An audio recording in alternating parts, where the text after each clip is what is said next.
Hi, everybody. Welcome to our second to last week, I think it is, together. So, this week we are discussing Paul Kalanithi's incredible memoir called When Breath Becomes Air. And this is the book of the brain surgeon, highly decorated, really well respected brain surgeon who, after 10 years of rigorous training, was about to launch into his sure to be wildly successful career at one of the top medical establishments in the country. And just as he was poised to launch, he was diagnosed with stage 4 brain cancer himself. And the book is really the story of him, the story of his discovery of his passion and his purpose in life. And the book ends, as you know, with his wife finishing the story because he dies while writing the book. And it is one of the most beautiful books I've ever read. And I really was eager to share this book with you all, and I'm really excited to hear what your experience with it is. I posted the discussion questions for the book and for your Zoom chats to the forum. So those are all there, and I'm not going to rehearse them here because you'll have them there, and I don't want to repeat myself and bore you. But instead, what I want to talk about is a couple of other things in preparation for your discussions on Tuesday, and as we think about rounding out our semester together and how all these texts have built on one another.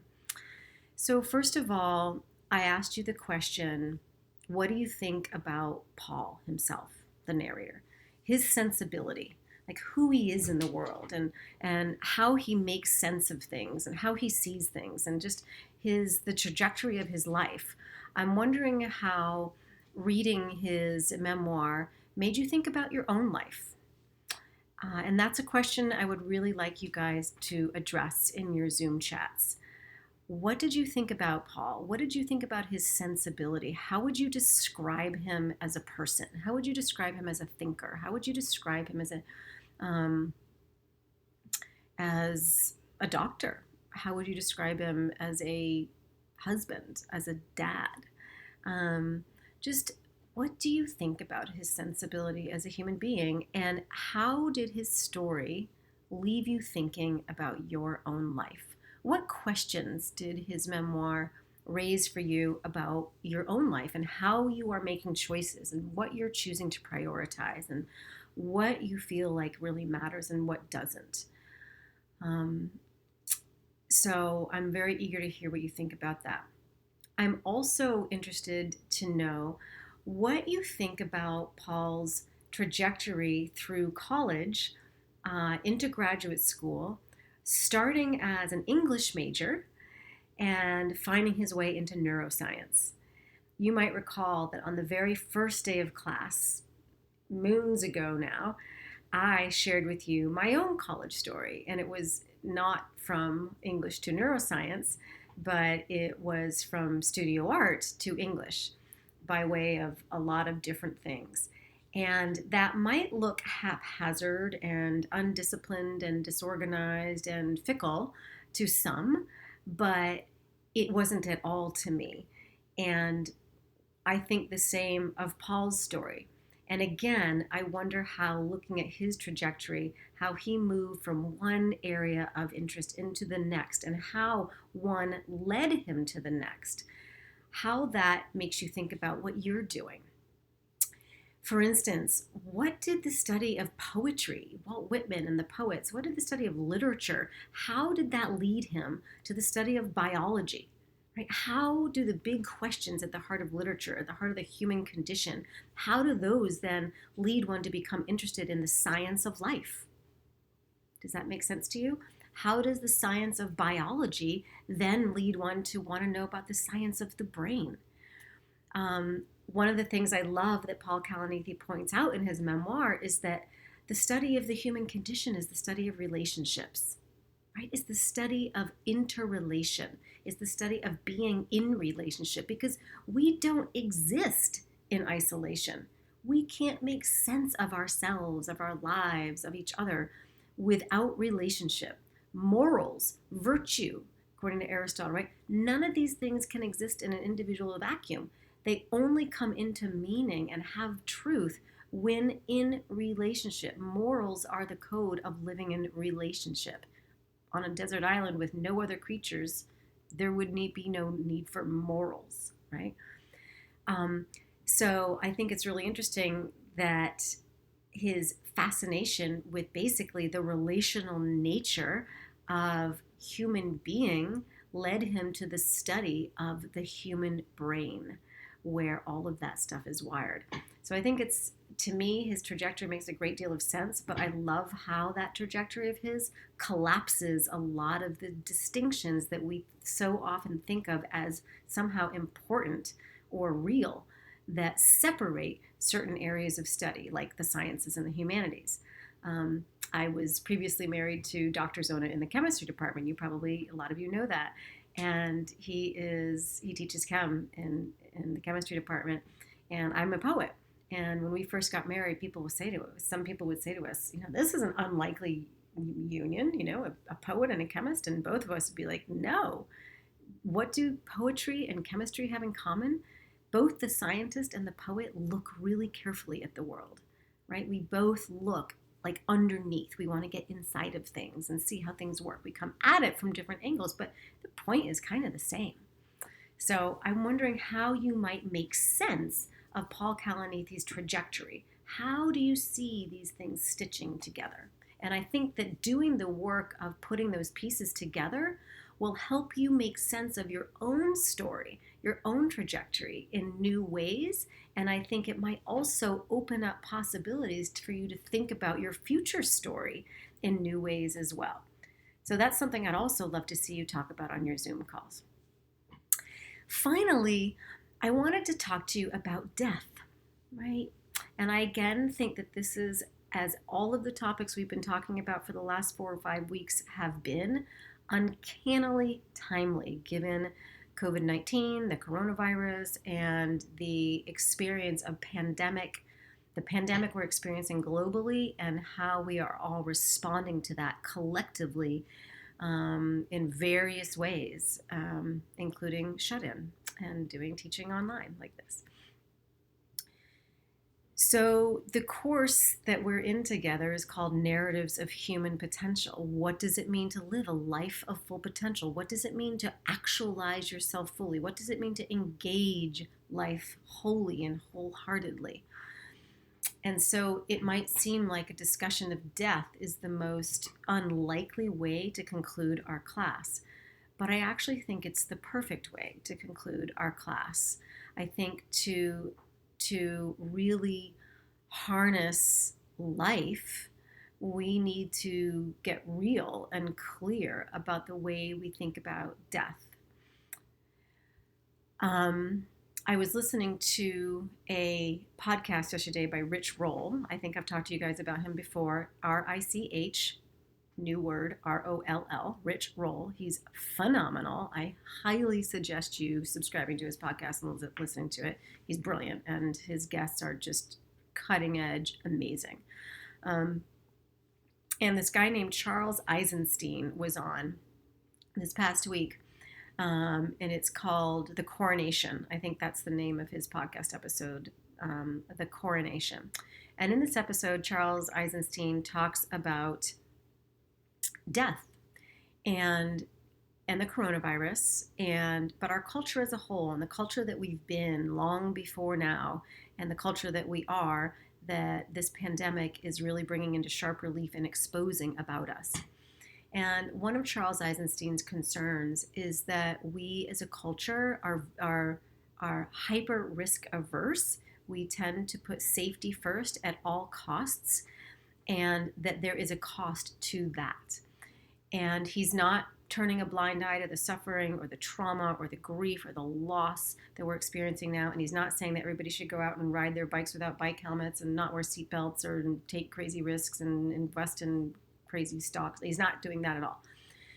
But what he's saying is that when we, as a culture, subscribe to the notion that we are all a bunch of separate individual selves just sort of milling about and living next to each other, and that looking out for ourselves and thinking of ourselves as separate from those around us or those we love or those we hate, that when we fetishize the separate individual self and don't think about the ways and aren't in tune with, aren't in touch with the ways we are all interrelated at the most fundamental levels, if we don't think about the ways that we are, in fact, interrelational interbeings, not individuals, so much as interbeings, part of a whole organic web of existence that is this planet. When we fail, we fail to apprehend that reality and instead imagine ourselves to be separate, distinct, autonomous selves, death becomes the cruelest blow there is, right? Because if we live thinking that we are separate, discrete, separate selves, sorry that for the redundancy, then death is annihilation, right? It's the final end. It's just annihilation. It's the cruelest blow. But when we come into greater awareness of our existence as interbeings, as interrelated, which all of the texts we've read this semester do, from Harari and imagined orders, all the way to, through Suzanne Collins, through Aristotle and virtue, Into the Wild, which you didn't end up discussing, but it's a really great one, all the way through the texts on addiction and race and discrimination and systemic oppression, and anger and emotion, and the way that those really difficult emotions like anger and rage trigger our fear mechanism, right? They're symptomatic of our fear mechanism being triggered. They're symptomatic of an unmet need being violated, which again is all testimony to our interrelatedness, right? Every one of those difficult emotions or difficult experience is symptomatic of us living in relationship in the most fundamental ecological sense. So when we fail to actually live our lives in accordance with that reality of interbeing, and instead live our lives as if we're not attached to this whole, as if the actions we take don't have a direct ripple effect on other humans, on the planet, on other creatures that we share this planet with, when we fail, and our imagination just fails us in that way, death becomes an annihilation, and we tend to make our whole purpose in life, our medical system, our scientific industry, we make everything about the quest for life. Everything is about beating death. Everything is about staying alive at all costs, even if it means living like a vegetable for a really long time. It means, or living like in, just, kind of despair and,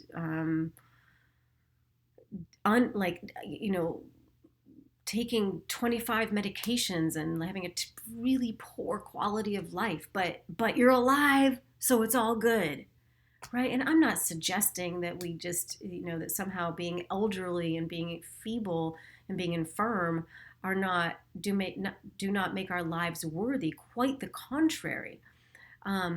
But what I am suggesting is that the fetishization of life at all costs really obscures different priorities that Paul Kalanithi's book, I think, reveals to us as equally, if not more important.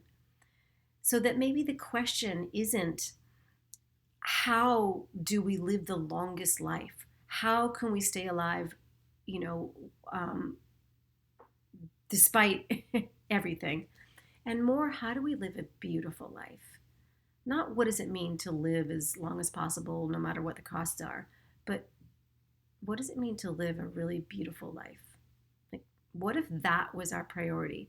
What if we took our eye off of living, like staying alive no matter what, no matter the costs, and put our emphasis on, our focus on what it means to live a beautiful life now?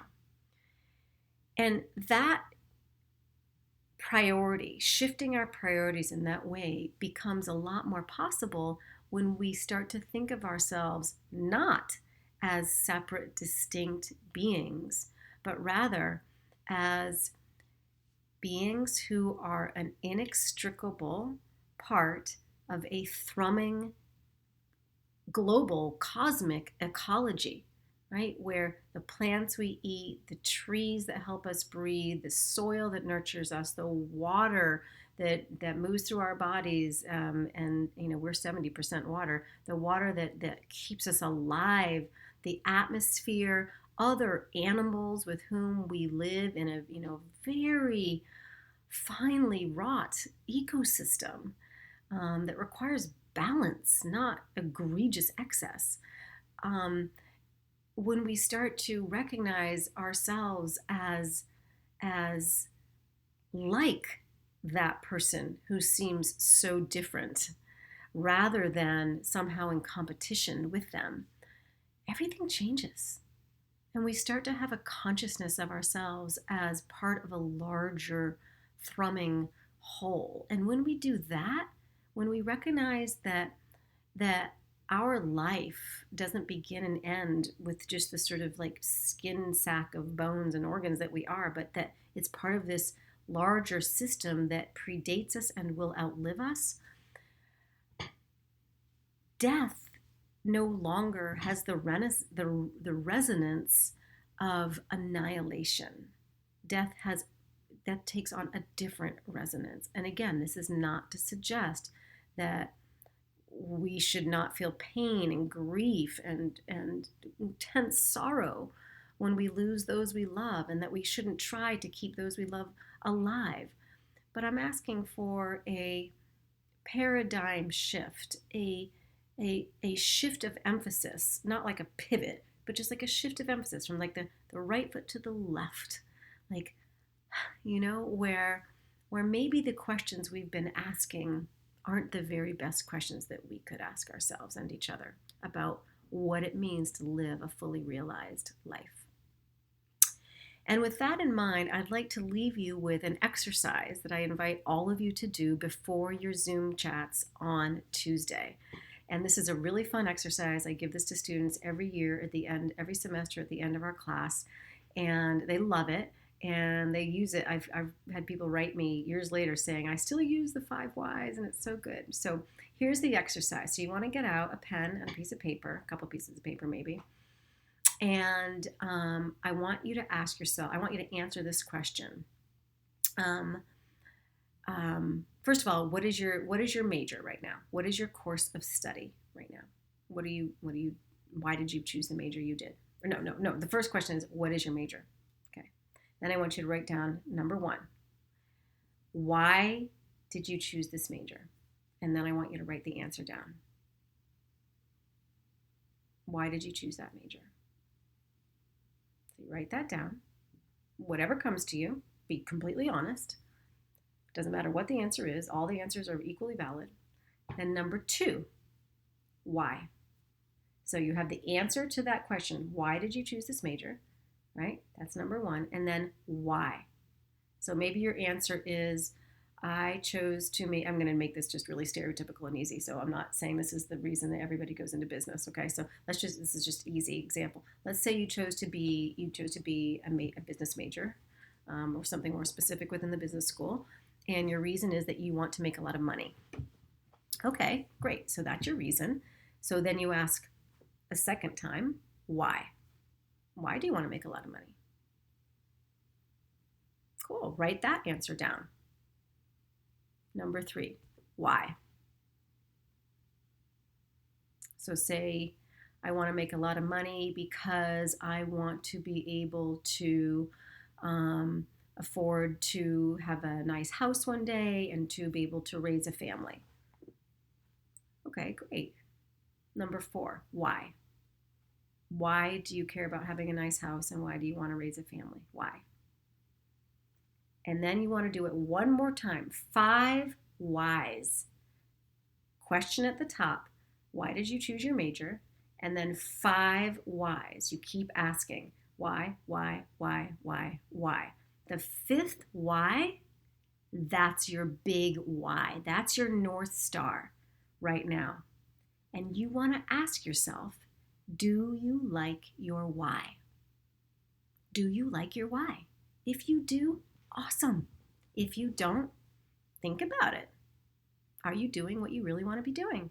Because if your doing is out of alignment with your why, your real why, your why that might be the why you revealed, or maybe the why you revealed isn't your why, isn't the why that really lights you on fire. If what you're doing with your life is out of alignment with your deepest why about what matters in life to you, then you're going to burn out really fast. You're not going to be happy, and you won't be super successful. Or if you are, the cost will be so high. So you want your why to be in alignment with what you do, your deep core why. So this exercise is a really great one. 5 whys. And that I would love for you to talk about on your Zoom calls. Sam and I will be making sure to listen for that as we listen to and grade your Zoom chats. All right, everybody, I hope you've had a really good weekend. I hope you're doing okay. I've heard from some of you that you're sick, that people, that you know are sick. I'm sending you my deepest healing energies and love and care. And I'm sorry we won't be able to have a final meeting in person. But next week, so this Tuesday, you'll be talking about Paul Kalanithi's book. And the next week, we will be having our final wrap up. And I will post this week about what that's going to look like. You also have your journals that will be due the last week of class. And this is when you want to start putting in multimodal elements. So images, music, video clips, whatever else feels like it would be not bullshitty, but like a substantive actual addition to what you've written there, to make it more personal, to make it more meaningful to you, to really convey what you've gotten out of these materials and what's stayed and what's lingered and what's helped change you. So I'll talk about that more this week. All right, everybody, I look forward to seeing your Zoom chats on Tuesday and hopefully seeing a handful of you on Thursday as well. Take care.